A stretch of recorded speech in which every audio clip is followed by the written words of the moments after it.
Hello everyone दोस्तों, कैसे हैं आप सब। आज हम देखने वाले हैं खाद्य श्रृंखला एवं खाद्य जाल के बारे में। ठीक है, दोनों को हम डिटेल्स में समझेंगे और बहुत ही आसानी तरीके से आपको बताएंगे खाद्य श्रृंखला खाद्य जाल होते क्या हैं। इनमें अंतर भी देखेंगे। ठीक है, इनमें अंतर क्या होते हैं, बहुत बार पूछा जा चुका है खाद्य श्रृंखला और खाद्य जाल में अंतर, और इसकी डेफिनेशन को भी बहुत बार एग्जाम में पूछा जा चुका है। ये सभी प्रकार के लिए है 10th क्लास विज्ञान, 12th क्लास बायोलॉजी और बीएससी और जितने भी कॉम्पिटिटिव एग्ज़ाम होते हैं वो इसे देख सकते हैं। ठीक है, बहुत ही डिटेल्स तरीके से मैं आपको समझाऊंगा और अच्छे से समझाऊंगा, आपको अच्छे से समझ में आ भी जाएगा। एग्ज़ाम के पॉइंट ऑफ व्यू से देखें तो इम्पॉर्टेंट क्वेश्चन है, आपके एग्ज़ाम में इस साल ज़रूर आएगा और हर साल रिपीट होता ही है। तो चलिए स्टार्ट करते हैं। और अभी तक आपने हमारे इस न्यूज़ चैनल को सब्सक्राइब नहीं किया है, सब्सक्राइब करके बेल आइकन को प्रेस कर लेना ताकि हमारे आने वाली वीडियो की नोटिफिकेशन आप तक पहुँचती रहे। तो चलिए देखते हैं खाद्य श्रृंखला होता क्या है। ठीक है, तो सबसे पहले हम खाद्य श्रृंखला के बारे में देखेंगे, फिर हम खाद्य जाल के बारे में देखेंगे। ठीक है, तो यहाँ पर सबसे पहले हम खाद्य श्रृंखला के बारे में देख लेते हैं। ठीक है, तो यहाँ पर पारिस्थितिक तंत्र के विभिन्न जीव उत्पादक, उपभोक्ता, अवघटक भोजन के लिए एक दूसरे पर निर्भर होते हैं। जैसे कि मैंने आपको पारिस्थितिक तंत्र में बताया है, अगर आपने वो वीडियो नहीं देखा है तो आप जाके देख लेना। ठीक है, आपको उसमें पूरा समझ में आ जाएगा यहाँ पर खाद्य श्रृंखला खाद्य जाल होता क्या है, पूरा आपको डिटेल में मैंने आपको बताया। उसमें प्राथमिक उपभोक्ता, द्वितीयक उपभोक्ता, तृतीयक उपभोक्ता क्या होते हैं। ठीक है, अगर आप उसे समझ गए ना तो आप इसे भी बहुत ही ईजी से समझ जाएंगे। ठीक है, तो यहाँ पर लिखा है पारिस्थितिक तंत्र के विभिन्न जीव उत्पादक, उपभोक्ता, अपघटक भोजन के लिए एक दूसरे पर निर्भर रहते हैं। जैसे कि उत्पादक क्या होते हैं दोस्तों, मैंने आपको बताया था हरे पौधे होते हैं। उपभोक्ता क्या होते हैं, उनको खाने वाले। ठीक है, उपभोक्ता क्या होते हैं, खाने वाले। अपघटक क्या होते हैं, जो जीव मर जाते हैं उसका अपघटक होता है। ठीक है, सूक्ष्म जीवों द्वारा क्या होता है, उसका अपघटक होता है। तो ये सब क्या करते हैं, भोजन के लिए एक दूसरे पर निर्भर रहते हैं। ठीक है, अपघटक भी क्या रखते हैं, ये होते हैं कि जब कोई जीव मर जाता है तो उनके शरीर का ये क्या करते हैं, अपघटन करते हैं। तो ये भी क्या करते हैं, ये भी किसी के ऊपर निर्भर रहते हैं। तो ये एक दूसरे पर ही निर्भर रहते हैं। ठीक है, उत्पादक क्या होते हैं, हरे पौधे होते हैं, और उपभोक्ता उसको खाने वाले होते हैं। और यहीं पर क्या आ जाता है, मांसाहारी शाकाहारी जंतु भी आ जाते हैं। ये एक दूसरे से कनेक्टेड होते हैं, मतलब भोजन के लिए एक दूसरे से जुड़े रहते हैं। उत्पादक भोजन का निर्माण करते हैं। जैसे कि मैंने आपको बताया था, जो हरे पौधे होते हैं वो क्या करते हैं, उत्पादक होते हैं हरे पौधे, जो कि भोजन का निर्माण करते हैं। उत्पादकों को प्रथम उपभोक्ता शाकाहारी जंतु कहते हैं। ठीक है, जो उत्पादक होते हैं, जो उत्पादकों को जो खाते हैं उन्हें हम क्या कहते हैं, प्राथमिक उपभोक्ता शाकाहारी जंतु कहते हैं, जो कि पेड़ पौधों को ही खाते हैं। आपको तो पता ही होगा। ठीक है, शाकाहारी जंतु को विभिन्न श्रेणी के मांसाहारी जंतु खाकर अपना पोषण प्राप्त करते हैं। जैसे कि जो शाकाहारी जंतु होते हैं, और द्वितीय श्रेणी में कौन से आते हैं, मांसाहारी जंतु आते हैं। तो मांसाहारी जंतु क्या करेंगे, शाकाहारी जंतुओं को खाएंगे, तो वो शाकाहारी जंतुओं से अपना पोषण प्राप्त करते हैं। तो इस प्रकार पारिस्थितिक तंत्र में भोज्य पदार्थों के स्थानांतरण के लिए उत्पादक से उपभोक्ता की ओर एक श्रृंखला बन जाती है। ठीक है, एक क्या बन जाती है, एक सीधी श्रृंखला बन जाती है, जिसे खाद्य श्रृंखला कहते हैं। कहने का मतलब है, यहाँ पर जो प्राथमिक उपभोक्ता होती है वो क्या खाती है, हरे पेड़ पौधे खाती है। यहाँ पर द्वितीयक उपभोक्ता क्या होते हैं, मांसाहारी, जो कि शाकाहारी जीव को खाते हैं। तृतीयक उपभोक्ता जो होते हैं सर्वोच्च मांसाहारी होते हैं, जो कि पेड़ पौधों और शाकाहारी जंतु और मांसाहारी जंतुओं को खाते हैं। ठीक है, ये सर्वोच्च मांसाहारी होते हैं, तो ये मांस भी खाते हैं और ये पेड़ पौधों को भी खाते हैं। तो सर्वोच्च मांसाहारी तृतीयक उपभोक्ता कहलाते हैं। तो ये क्या होते हैं, एक दूसरे से निर्भर रहते हैं, मतलब एक दूसरे पर ये भोजन के लिए निर्भर रहते हैं। ठीक है, तो इसे ही सीधी श्रृंखला को क्या कहते हैं, खाद्य श्रृंखला कहते हैं। ठीक है, इस प्रकार पारिस्थितिक तंत्र में क्या होता है, भोज्य पदार्थों के स्थानांतरण के लिए उत्पादक से उपभोक्ताओं की और एक क्या बन जाती है, श्रृंखला बन जाती है, जिसे क्या कहते हैं, खाद्य श्रृंखला कहते हैं। तो यहाँ पर आप समझ गए होंगे कि खाद्य श्रृंखला किसे कहते हैं। ठीक है, यहाँ पर मैं आपको बता दूं कि यहाँ पर घास, कीट, मेढक, सांप, बाज इसके क्या होते हैं, उदाहरण होते हैं। जैसे कि किस टाइप से बनाएगी मैं आपको बता देता हूँ। ठीक है, यहाँ पर कीट क्या करते हैं, यहाँ पर घास खाते हैं। ठीक है, आपको तो पता ही होगा, जो कीट होते हैं, बकरी होती है, खरगोश होते हैं, ये क्या होते हैं, शाकाहारी जीव होते हैं। तो ये क्या खाते हैं, घास खाते हैं। इसी प्रकार मेढक किसको खाएंगे, कीट को खाएंगे। मेढक क्या होते हैं, मांसाहारी होते हैं, ये किसको खाएंगे, कीट को खाएंगे। ठीक है, फिर उसी प्रकार सांप किसको खाएंगे, मेढक को खाएंगे। ठीक है, सांप किसको खाएंगे, मेढक को खाएंगे। और उसी प्रकार बाज किसको खाते हैं, सांप को खाते हैं। किसको खाते हैं, सांप को। ठीक है, तो यहाँ पर क्या हो रहा है, यहाँ पर जो सीधी एक श्रृंखला बन जाती है, ठीक है, उत्पादक से उपभोक्ताओं की ओर। उत्पादक क्या है यहाँ पर? घास है। और उपभोक्ता कौन है यहाँ पर? कीट है, मेढक है, सांप है। जो कि खाने वाले क्या होते हैं? उपभोक्ता होते हैं, और बाज, ठीक है। इनकी एक सीधी श्रृंखला बन जाती है, उत्पादक से उपभोक्ता की ओर एक क्या बन जाती है? एक सीधी श्रृंखला बन जाती है। उसे ही हम क्या कहते हैं? उसे कहते हैं खाद्य श्रृंखला, ठीक है। यहाँ पर आप समझ गए होंगे। तो इसे क्या कहते हैं? खाद्य श्रृंखला कहते हैं। चलिए एक डायग्राम के थ्रू समझने की कोशिश करते हैं। यहाँ पर आप देख सकते हैं एक डायग्राम है। यहाँ पर क्या है? एक खाद्य श्रृंखला है, ठीक है। यहाँ पर आपको दिख रहा होगा, यहाँ पर जो आपको ग्रीन कलर का दिख रहा होगा, ये क्या है? हरी घास या पेड़ पौधे भी कह सकते हैं, ठीक है। ये क्या है? हरी घास है, ठीक है। और यहाँ पर क्या है? हिरण है और शेर है, ठीक है। यहाँ पर क्या है? हिरण है और शेर है। हिरण आपको पता ही होगा शाकाहारी होता है, और शेर क्या होता है? मांसाहारी होता है, ठीक है। यहाँ पर क्या है? ये उत्पादक है, ठीक है। तो घास क्या करती है? घास सूर्य के प्रकाश से कार्बन डाइऑक्साइड जल की सहायता से प्रकाश संश्लेषण द्वारा अपना भोजन स्वयं बनाती है, ठीक है। जैसे कि पौधे की बनाते हैं, ठीक है। घास भी क्या करती है? सूर्य के प्रकाश, कार्बन डाइऑक्साइड जल की सहायता से प्रकाश संश्लेषण द्वारा क्या बनाती है? अपना भोजन स्वयं बनाती है। यही कारण है कि घास से ऊर्जा की शुरुआत होती है। तो यही कारण क्या है? घास से ऊर्जा की शुरुआत होती है।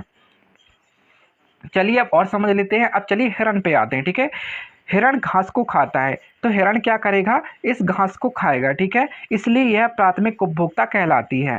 हिरण क्या कहलाएगी? प्राथमिक उपभोक्ता। और उत्पादक क्या है? हमारे घास है, ठीक है। यहाँ पर हरे पेड़ पौधे होते उत्पादक होते हैं, ठीक है। और यहाँ पर प्राथमिक उपभोक्ता क्या है? हिरण होती है। इन्हें क्या कहते हैं? उपभोक्ता कहते हैं, ठीक है, जो कि खाते हैं, ठीक है। यहाँ से क्या होता है?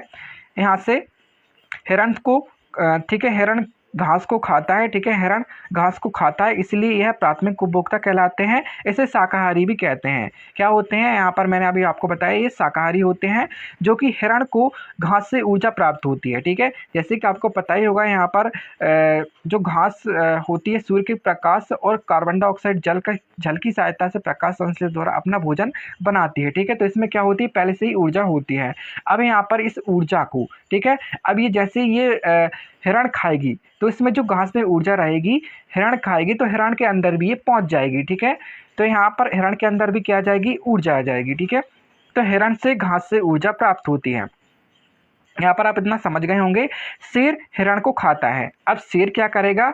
हिरण को खाएगा, ठीक है। यहाँ पर कुछ ज़्यादा ही हो गया है, ठीक है। तो यहाँ पर मैं इसे ड्रॉ कर देता हूँ, ठीक है। तो शेर यहाँ पर क्या करेगा? हिरण को खाएगा, क्योंकि हिरण ने पहले ही घास को खाया हुआ है, इसमें ऊर्जा पहले ही आ गई है हिरण में, ठीक है। तो यहाँ पर शेर क्या करेगा? हिरण को खाएगा, ठीक है। शेर हिरण को खाता है, इसलिए इसे द्वितीयक उपभोक्ता कहते हैं। ये हमारी प्राथमिक उपभोक्ता थी हिरण, और द्वितीयक उपभोक्ता क्या है? शेर है।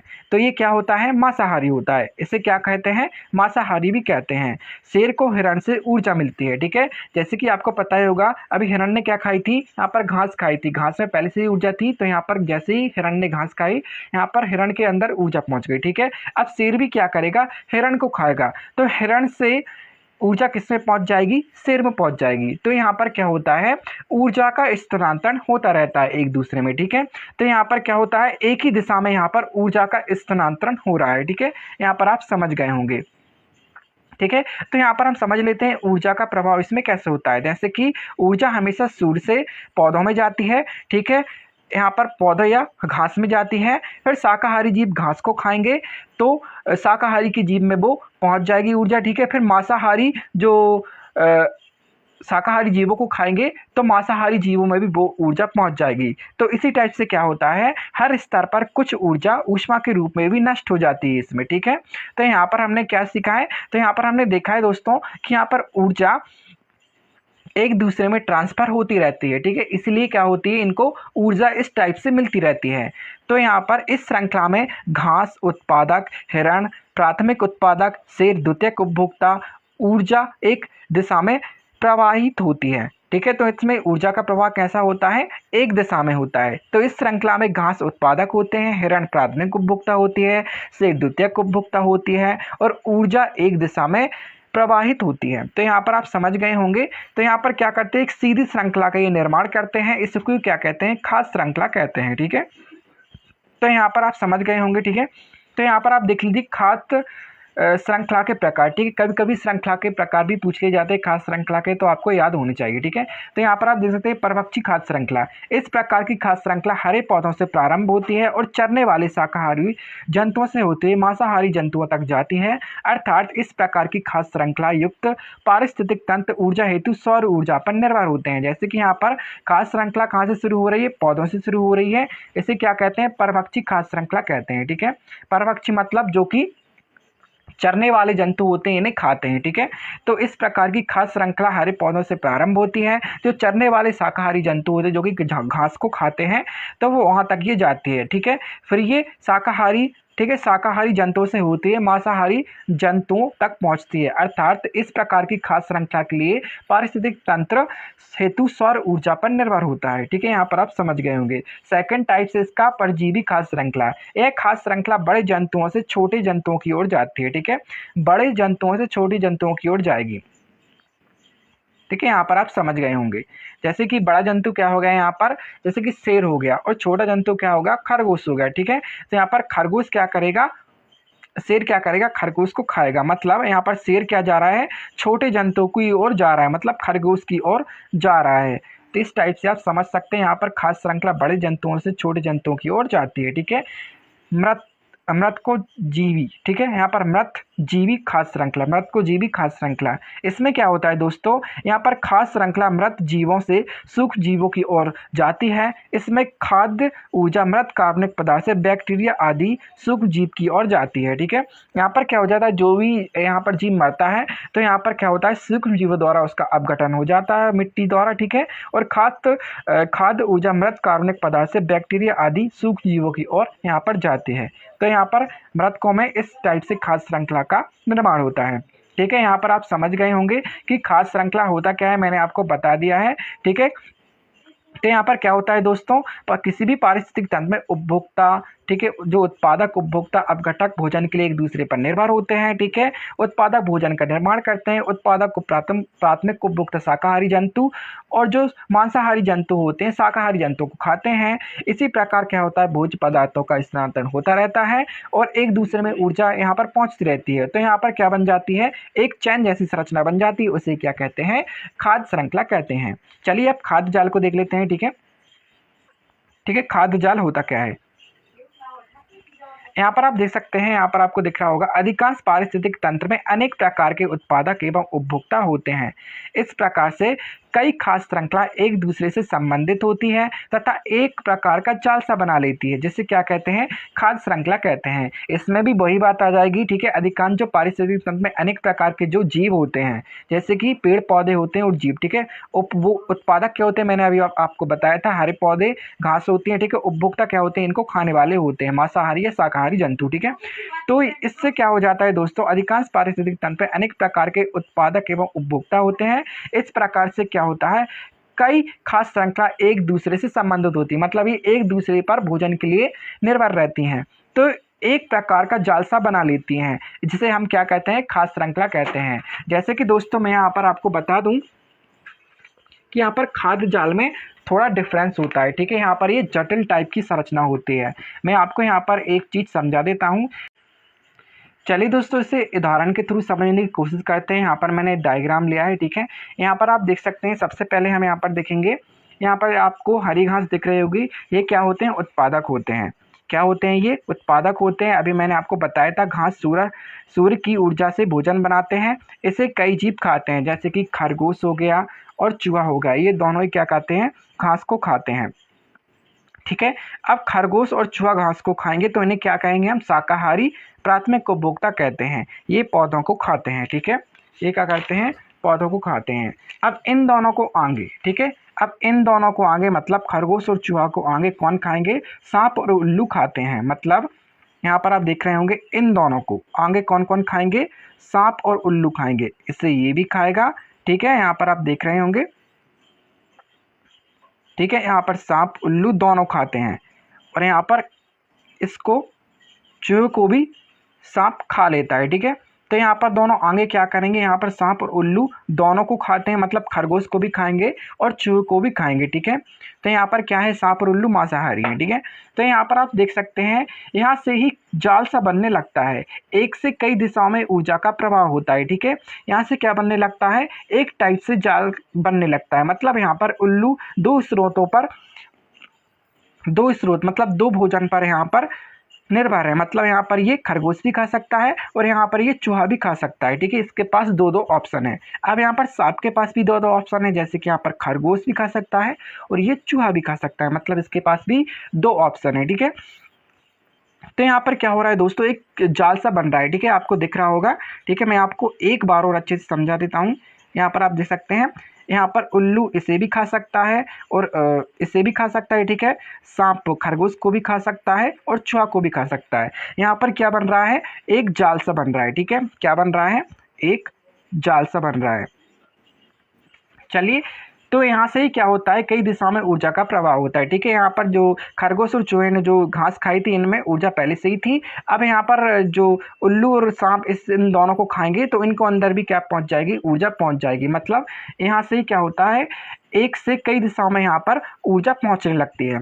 चलिए आगे बढ़ते हैं। यहाँ पर आपको हिरण दिख रहा होगा, ठीक है। यहाँ पर यह भी घास खाता है, ठीक है। ये क्या खाता है, यह भी घास खाता है, इस टाइप से यह भी क्या खाता है, घास खाता है। इसलिए यह भी क्या होता है, प्राथमिक उपभोक्ता होता है। जितने भी यहाँ पर शाकाहारी जीव होते हैं, पेड़ पौधों खाते हैं, वो सभी क्या होते हैं, प्राथमिक उपभोक्ता होते हैं, ठीक है। यहाँ पर आपको याद रखना है। इसे शेर खाता है, ठीक है। तो यहाँ पर जो हिरण को कौन खाएगा, यहाँ पर शेर खाएगा।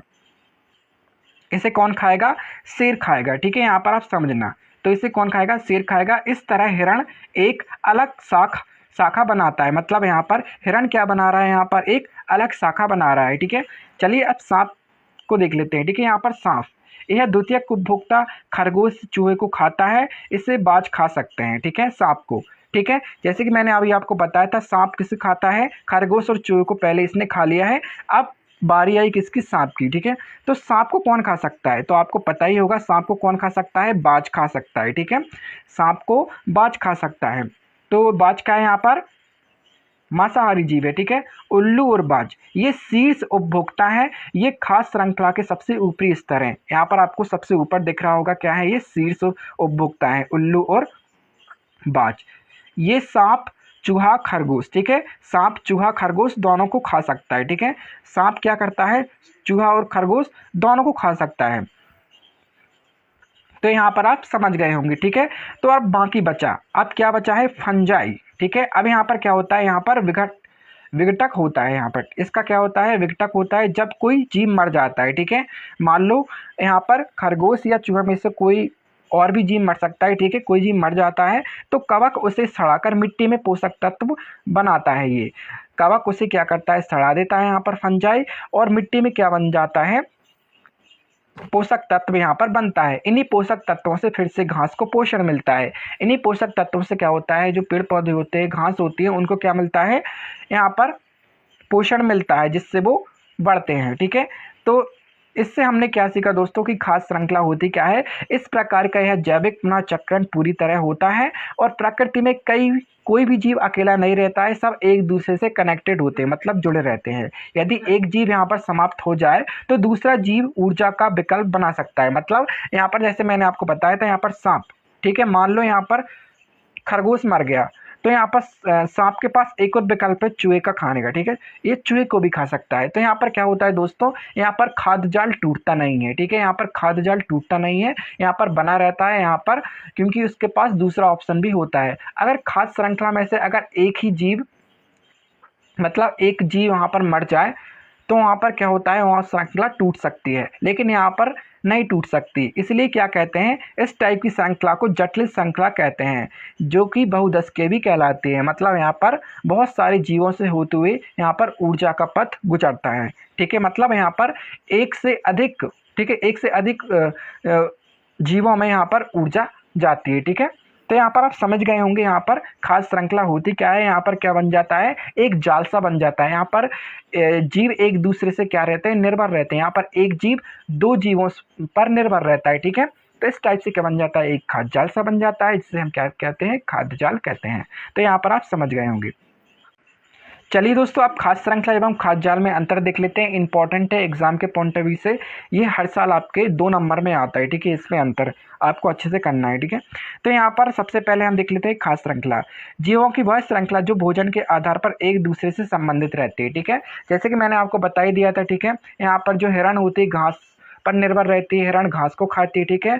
उस टाइप से ही शेर किसे खाएगा, हिरण को खाएगा। तो ये क्या होगी, एक सीधी चयन श्रृंखला होगी। तो यहाँ पर क्या रहते हैं, एक दूसरे पर निर्भर रहते हैं, मतलब एक दूसरे से संबंधित रहते हैं। विभिन्न भोजन मिलकर एक खाद्य जाल का निर्माण करता है। मतलब यहाँ पर मैंने आपको बताया था, अभी मैंने आपको बताया था जस्ट कि यहाँ पर सांप क्या खा रहा है, यहाँ पर खरगोश और चूहा दोनों को खा रहा है। मतलब यहाँ पर विभिन्न भोजन मिलकर एक खाद्य श्रृंखला का निर्माण कर रहे हैं, ठीक है। तो यहाँ पर एक जीव यहाँ पर 2 ऑप्शन पर टिका रहता है, ठीक है। यहाँ पर आप समझ सकते हैं। खाद्य श्रृंखला एक सरल प्रकार की संरचना होती है, मतलब इसमें सीधी टाइप की संरचना होती है, इसमें मतलब सीधी जाती है और इसमें सीधे ही क्या होता है, ऊर्जा का प्रभाव होता है। लेकिन यहाँ पर क्या होता है दोस्तों, खाद्य श्रृंखला एक जटिल प्रकार की संरचना होती है, जाल के रूप में होती है। मैंने आपको बताया था कि यहाँ पर एक दूसरे से जीव कैसे कनेक्टेड हो रहे थे, ठीक है। कैसे हो रहे थे, कनेक्ट हो रहे थे, जुड़ रहे थे। एक जीव 2 जीव के ऊपर आश्रित हो रहे थे, ठीक है। तो इस टाइप से क्या होती है, एक जटिल श्रृंखला बनती है खाद्य जाल में, ठीक है। तो ये क्या होती है, बहुत प्रकार, मतलब यहाँ पर जटिल प्रकार की संरचना होती है ये। इसमें ऊर्जा का प्रवाह एक दिशा में होता है। अभी मैंने आपको बताया था इसमें ऊर्जा कैसी होती है, एक दिशा में होती है, मतलब एक चैन टाइप में होती है, ठीक है। इसमें ऊर्जा का प्रवाह एक ही दिशा में होते हुए, मतलब एक ही दिशा में होते हुए कई पथों से होकर गुजरता है। मतलब यहाँ पर एक जीव 2 ऑप्शन पर निर्भर रहता है, ठीक है। उसे 2 जीवों से ही ऊर्जा मिल सकती है। तो इस टाइप से क्या होता है, ये कई पथों से होकर ये गुजरता है। उत्पादक, उपभोक्ता एवं अपघटक का संबंध सीधी कड़ी के रूप में होता है। मतलब यहाँ पर क्या होता है, सीधी कड़ी के रूप में होता है। मैंने अभी आपको बताया था, ठीक है।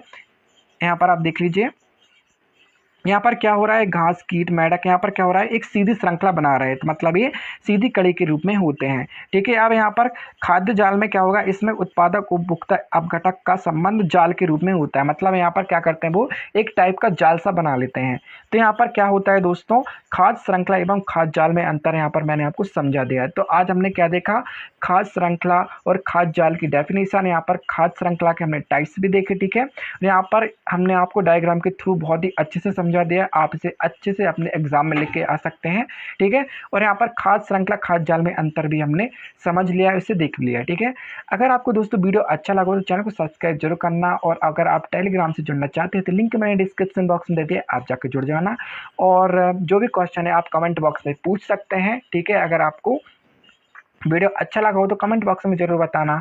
Thanks for watching my video.